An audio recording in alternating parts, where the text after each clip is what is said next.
Libération du président de la transition Michel Kafando au Burkina Faso.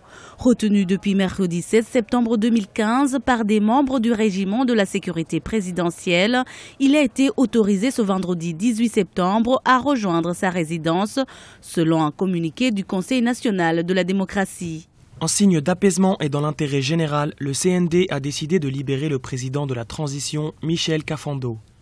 L'objectif à cela est de parvenir à un retour à une vie constitutionnelle normale, à la libération du président et du Premier ministre qui sont otages et à la libération de tous les ministres. Toutefois, le président Michel Kafando serait, selon certains observateurs, assigné à résidence. J'apprends que ce n'est pas une libération totale qui sera à résidence surveillée.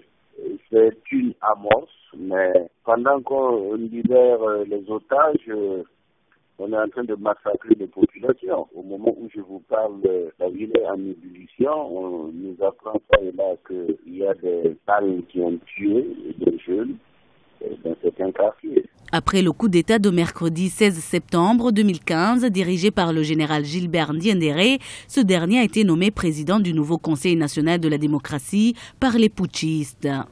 Le président sénégalais Macky Sall, également président de la CEDEAO, la communauté économique des États de l'Afrique de l'Ouest, et le président béninois Boni Yayi, médiateur de la crise burkinabé, sont arrivés à Ouagadougou ce vendredi 18 septembre pour s'entretenir avec le nouvel homme fort du pays dans le but de trouver une issue à la crise. Je pense que ça sera un échec de la communauté internationale, de la CEDEAO en particulier, qui nous a suivis dès le début de l'insurrection.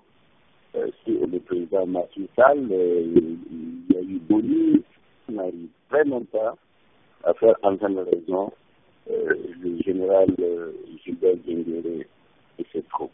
Les manifestations contre ce coup d'État continuent dans plusieurs villes du pays, des rassemblements réprimés par le RSP faisant plusieurs victimes.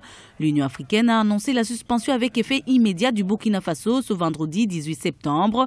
Rappelons que dans la même journée, le Conseil national de la démocratie avait annoncé la réouverture des frontières terrestres et aériennes.